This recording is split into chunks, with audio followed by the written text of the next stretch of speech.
Hammaga assalomu alaykum. O'tgan darsda viewlar bilan tanishib chiqqandik. Bugun ozgina ular bilan yana chuqurroq tanishamiz. Mana view imports faylini ochdim va bu faylimizda ikkita using va tag helperlar qo'shilgan. Usingda online shop admin modules papkasi ko'rsatilganligi uchun boshqa fayllardan shuni olib tashlasak bo'laveradi. Ya'ni o'tgan darsda aytganimizdek, boshqa fayllarda ham shu using avtomatik ishlaveradi.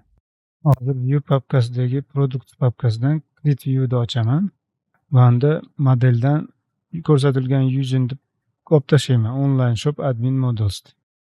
Product modulda o'zini qoldiraman.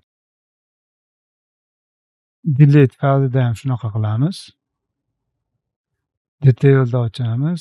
Detailsda ishlatganmiz ekan. Editda ham shunaqa qilamiz.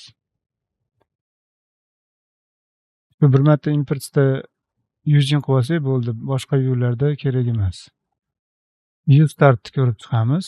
Bu faylimiz oldingi darsda aytganimizdek, har bir sahifa yuklanayotganda boshqa yuklanadigan fayl. Asosiy vazifa shu layoutni ko'rsatish, ya'ni umumiy shablon faylni ko'rsatish.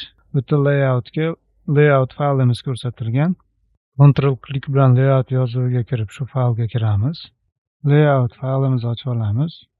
Mana bu faylimizda o'tgan safar aytganimizdek, barcha sahifalar uchun umumiy dizayn ko'rsatilgan bo'ladi. Navigatsiyalar, footer, header va JavaScript, CSSlar ko'rsatilgan bo'ladi. Yana qo'shimcha layout faylining tagida yana bitta CSS fayl bor. Bu fayl nomi bilan bir xil, kengaytmasi oxirida CSS bo'ladi. Bu faqat shu layout fayli uchun ishlaydigan stil. Buni tekshirib ko'rish uchun layout hosil qilamiz va ilovamizni ishga tushirib ko'ramiz. Layout faylini ko'chirib turib home papkasiga tashlaymiz. Ko'chirilgan faylga headerning tagiga bir tagi bilan yangi layout deb yozamiz va ilovani ishga tushiramiz.